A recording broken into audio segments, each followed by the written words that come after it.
क्या क्या हर्डल्स आएंगी, आप क्या सोचोगे, क्या मिसअंडरस्टैंडिंग्स होंगी, क्या कंफ्यूजन्स होंगी, और फिर उनको ओवरकम कैसे करना है। I am here to give you A to Z plan.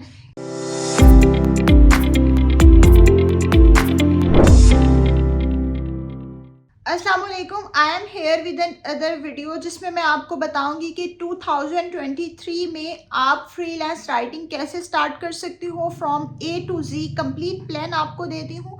क्या क्या हर्डल्स आएंगी, आप क्या सोचोगे, क्या मिसअंडरस्टैंडिंग्स होंगी, क्या कंफ्यूजन्स होंगी, और फिर उनको ओवरकम कैसे करना है। I am here to give you A to Z plan कि आप कैसे फ्रीलांस राइटिंग स्टार्ट कर सकते हैं, कैसे क्लाइंट्स ले सकते हैं, उनसे पेमेंट्स कैसे ले सकते हैं, कौन कौन सी नीच पे आप काम कर सकते हैं, एक स्ट्रेटजी कैसे बना सकते हैं। तो चलते हैं स्क्रीन पे और मैं आपके साथ प्लान शेयर करती हूँ। So this is the A to Z और you can say 5 step plan. अब ये छोटा सा प्लान है, ये बहुत मुश्किल नहीं है। मैं हर स्टेप आपको 1 बाय 1 समझा देती हूँ। मैंने ये लिख के रख लिया हुआ है आपके लिए और आपको बताती हूँ कि आप 2023 में जब आपके पास कोई स्किल नहीं है लेकिन आप फ्रीलांसिंग स्टार्ट करना चाहते हो तो आप कैसे कर सकते हो। You can get benefit from my other YouTube videos जिसमें मैंने बताया है कि कंटेंट राइटिंग क्या होती है, हमने ब्लॉग कैसे लिखना है, कंटेंट राइटिंग में डिफरेंस क्या है, इसका पर्पस क्या है। But now here I am going to give you a 5 step plan जिसमें आप बिल्कुल जीरो से फ्रॉम स्क्रैच आप कंटेंट राइटिंग स्टार्ट कर सकते हो और क्लाइंट्स ले सकते हो। वीडियो को एंड तक देखें ताकि आप सारे स्टेप्स को फॉलो कर सकें। आपने सारे स्टेप्स कैसे कैसे फॉलो करने हैं और उन स्टेप्स को लेके आप ऑनलाइन अर्निंग कैसे कर सकते हो थ्रू कंटेंट राइटिंग। पहला स्टेप है गेट एजुकेटेड। अब गेट एजुकेटेड से मुराद बिल्कुल भी ये नहीं है कि आप डिग्रीज ले लें, BS या MA इंग्लिश कर लें, नहीं। आपकी डिग्री कोई भी हो, आपकी डिग्री इकोनॉमिक्स में है, आपकी डिग्री साइकोलॉजी में है, आपकी डिग्री फिजिक्स, केमिस्ट्री, व्हाटएवर, जिस भी सब्जेक्ट में आपने मास्टर्स किया है, ग्रेजुएशन की है, इवन अगर आप इंटरमीडिएट स्टूडेंट हैं फिर भी आप ऑनलाइन अर्निंग कर सकते हैं।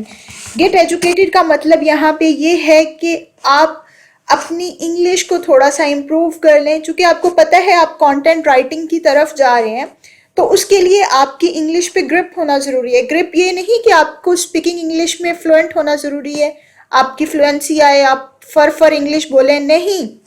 आपको इंग्लिश पता होनी चाहिए कि जो आपके सामने लिखी हुई है या जो आप लिखने जा रहे हैं उसमें गलत क्या है और सही क्या है। आपको पता होना चाहिए कि अगर यहाँ पे आई लिखा हुआ है तो आई ही आना है या यू आना है या वी आना है, क्या चीज आनी है, ये डिफरेंस आपको पता हो। आपको पता हो टेंसेस, पास्ट टेंस कहाँ पे यूज होना है, आपको पता हो प्रेजेंट कहाँ पे होना है, आपको पता होना चाहिए कि हैव या हैड या हैज कहाँ पे यूज होना है। क्वेश्चन अगर आप किसी से पूछना चाह रहे हैं तो उसका स्टार्ट कैसे लेना है, ये बेसिक जस्ट लाइक जैसे हम ग्रामर पढ़ते हैं 5-6 क्लास में, अब तो मेरे ख्याल में 3-4 में टेंसेस होते हैं। बेसिक इंग्लिश आपको पता होनी चाहिए। अगर नहीं पता तो अपना कोई 5-6-9-10 का या रैनन मार्टिन की एक बुक है उसको गो थ्रू कर लें, आपकी ग्रामर रिफ्रेश हो जाएगी और आप इंग्लिश राइटिंग के लिए, कंटेंट राइटिंग के लिए बिल्कुल रेडी हो जाओगे। उसके बाद दूसरा स्टेप है राइट एवरीडे। ठीक है, आपने अपनी इंग्लिश ग्रामर ठीक कर ली, सारा कुछ ठीक कर लिया, अब आप में लिखने की फ्लुएंसी नहीं है, मतलब आपको पता नहीं चलता कि रिसर्च कैसे करना है डाटा। मैंने अपनी पिछली एक वीडियो में बताया हुआ है कि आपने गूगल से डाटा कैसे सर्च करना है, अभी दोबारा बता देती हूँ। लेकिन उससे पहले, कुछ भी करने से पहले, क्लाइंट की रिक्वायरमेंट लेने से भी पहले आपको पता होना चाहिए कि आपकी टाइपिंग स्पीड कितनी है, आपकी माइंड थिंकिंग एबिलिटी कितनी है, आप में कितना कैलिबर है कि आप 1 घंटे में कितने वर्ड्स लिख सकते हो। ये सारी स्पीड आएगी जब आप रोज लिखोगे। रोज कैसे लिखोगे, आप कोई भी टॉपिक देख लें और उसको गूगल पे सर्च करें, लोग उस बारे में क्या बात कर रहे हैं उसको पढ़ें 1 बाय 1, 2-3 साइट्स को पढ़ लें और फिर अपने लफ्जों में उसको लिखना शुरू करें। अब उसका फायदा क्या होगा अपने लफ्जों में लिखने का? एक तो आपकी वोकैबुलरी स्ट्रांग होती जाएगी, कोई नया लफ्ज आप सीखें, अपनी डायरी में उसको यूज करें, अपने लिखने में रोज उसको यूज करें, बोलने में, दोस्तों के साथ चैटिंग में उसको यूज करें, दोस्तों के साथ चैटिंग को इंग्लिश में कन्वर्ट कर लें। इस तरह आपकी राइटिंग एबिलिटी बेहतर होती जाएगी। उसको मजीद इम्प्रूव करने के लिए, फाइनल टच देने के लिए आप अपने लैपटॉप में ग्रामरली की एक्सटेंशन इंस्टॉल कर सकते हो, जैसे ये मैंने की हुई है, और यहाँ से आपकी कोई भी मिस्टेक्स निकलती जाएंगी। रोज रोज लिखेंगे, ऑलमोस्ट 3 डेज ये प्रैक्टिस करें। उसके बाद आप अपना पोर्टफोलियो बनाएं। पोर्टफोलियो बनाने से मुराद क्या है कि आपके पास कोई भी काम लिखा हुआ होना चाहिए, क्योंकि जब आप मार्केट में निकलोगे तो क्लाइंट आपसे पूछेंगे आपने पहले क्या काम किया हुआ है। कोई भी क्लाइंट नए बंदे को काम नहीं देता। जिसने पैसा इन्वेस्ट करना है, जिसने आपको पेमेंट देनी है, वो पहले आपसे पूछते हैं अपना पिछला काम हमें दिखाएं, ताकि आप उन्हें पता हो कि आप किस तरह का काम करते हैं। ठीक है, वो आपसे पोर्टफोलियो मांगेंगे। अब पोर्टफोलियो बनाने के 2 तरीके हैं, ऑनलाइन भी बन सकता है, ऑफलाइन भी। ऑफलाइन का तरीका क्या है कि आप मल्टीपल ब्लॉग्स लिख के अपने पास रख लो, कोई क्लाइंट पूछे तो उन्हें भेज दो, ताकि क्लाइंट को पता हो आप किस तरह के आर्टिकल्स लिखते हैं। आपके पास ऑलरेडी काम होगा तो मजीद नया काम आपको मिलेगा। अगर आप मार्केट में जाते हो, क्लाइंट कहते हो अपना सैंपल दिखाओ, अपने आर्टिकल्स दिखाओ, आपको मेरे पास तो सैंपल ही नहीं है, तो क्लाइंट किस बेस पे आपको हायर करे। सो पोर्टफोलियो आपने लाजमी बनाना है, अपने पास लिख के वर्ड डॉक्यूमेंट सेव कर लें या पीडीएफ में रख लें। एक तरीका ये है। दूसरा तरीका ये है, अक्सर क्लाइंट्स आपसे पूछते हैं कि हमें लिंक भेजें, कोई पब्लिश्ड आर्टिकल भेजें। उसके लिए आप क्या कर सकते हो, एक साइट है medium.com, वैसे हैं तो और भी बहुत सी, medium.com भी है, और इसके अलावा डिजाइन आर्टिकल्स भी है, एकेडेमिया भी है। आप वहां पे भी आर्टिकल पब्लिश कर सकते हो और उसका लिंक आप अपने क्लाइंट्स को भेज सकते हो। आपका आर्टिकल पब्लिश होगा तो आपको पब्लिश्ड आर्टिकल का एक यूआरएल मिल जाएगा। आर्टिकल पब्लिश करने का मीडियम पे क्या तरीका है, आप इधर राइट पे जाएंगे, ऊपर राइट अपर कॉर्नर में राइट लिखा हुआ है, उस पे जाएंगे। आपने जो भी आर्टिकल अपने पास ऑलरेडी लिखा हुआ है एमएस वर्ड पे, वो उठा के यहाँ पे ले आए, टाइटल लिख दें और नीचे उसका जो भी ब्लॉग लिखना है वो लिख के उसको पब्लिश कर दें। जब आप पब्लिश करोगे यहाँ से आपको यूआरएल मिल जाएगा, जब अप्रूव होगा यहाँ पे तो आपका ये ऑनलाइन पोर्टफोलियो बन जाएगा। इसके अलावा पोर्टफोलियो बनाने के तरीकेकार और भी हैं। लिंक्डइन पे आर्टिकल्स लिखें, फेसबुक पे आर्टिकल्स लिखें, कोरा पे आंसर्स करें, वो भी आपके आर्टिकल्स ही होते हैं, वो भी आपका पोर्टफोलियो ही होता है।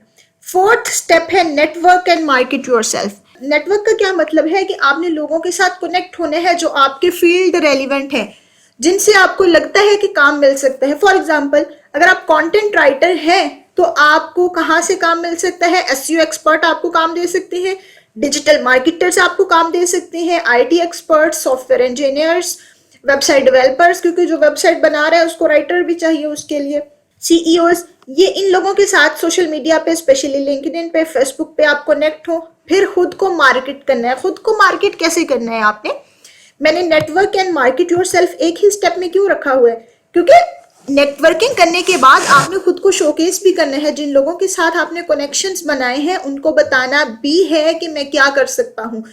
अपने फेसबुक पे, अपने लिंक्डइन पे अपनी एक्सपर्टीज के अकॉर्डिंग पोस्ट करें। नून लीग और पीटीआई की तारीफें या उनकी व्हाट्सएप्स ना करें, मीम्स शेयर ना करें। आपने अपने आप को मार्केट करना है, लोगों को बताएं कि आप क्या कर सकते हैं। अपने किसी क्लाइंट का फीडबैक शेयर करें कि मुझे ये 5 स्टार रेटिंग मिली है, या मैं ये काम कर सकता हूँ, या मुझे इन टूल्स का पता है, मेरी ये एक्सपर्टीज है, मैंने ये आर्टिकल्स पब्लिश किए हैं। इस तरह अपना मार्केट करना शुरू करें, लोगों को पता चलेगा आप क्या करते हैं और लोग फिर आपको हायर कर लेंगे। और लास्ट स्टेप है जो कि जिसका हम सबको वेट होता है, गेट पेड। इस स्टेप तक पहुंचने के लिए आपको यहां से स्टार्ट लेना पड़ेगा। आप कभी भी फर्स्ट स्टेप से डायरेक्ट 5th स्टेप पे आप कभी भी जंप नहीं कर सकते। ये दरमियान वाले सारे प्रोसेस आपको फॉलो करने पड़ते हैं। मुश्किल नहीं है, this is A to Z plan. Just इस प्लान को फॉलो करते हुए you can be a millionaire in just a year. जब आपको मल्टीपल क्लाइंट्स मिलेंगे, यूके के, यूएस के, स्पेन के, वो आपको डॉलर्स में पेमेंट करेंगे, तो आपको मिलियनेयर बनना कोई भी मुश्किल नहीं है। विद इन $4,000 आप मिलियनेयर बन जाते हो। 1 मिलियन आपकी अमाउंट बन जाती है पाकिस्तानी रुपीज में। So practice out this facts और stay tune for more videos, जिसमें मैं आपको बताऊंगी कॉलेज स्टूडेंट अपनी ऑनलाइन अर्निंग कैसे स्टार्ट कर सकते हैं। Good luck. So this was the video जिसमें मैंने आपको बताया कि आप फ्रीलांस राइटिंग कैसे स्टार्ट कर सकते हैं, आपने खुद को इम्प्रूव कैसे करना है, इसमें कौन कौन सी रिक्वायरमेंट्स हैं, आपको क्या आना चाहिए कि आप राइटिंग कर सकते हो। अगर वो चीज़ें नहीं आती तो वो आपने ऑनलाइन कैसे इम्प्रूव करनी है। Stay tune for the next videos जिसमें मैं आपको बताऊंगी कि कॉलेज स्टूडेंट या स्कूल स्टूडेंट होते हुए आप अपनी फ्रीलांस अर्निंग कैसे स्टार्ट कर सकते हैं by giving just 2 hours a day. Good luck.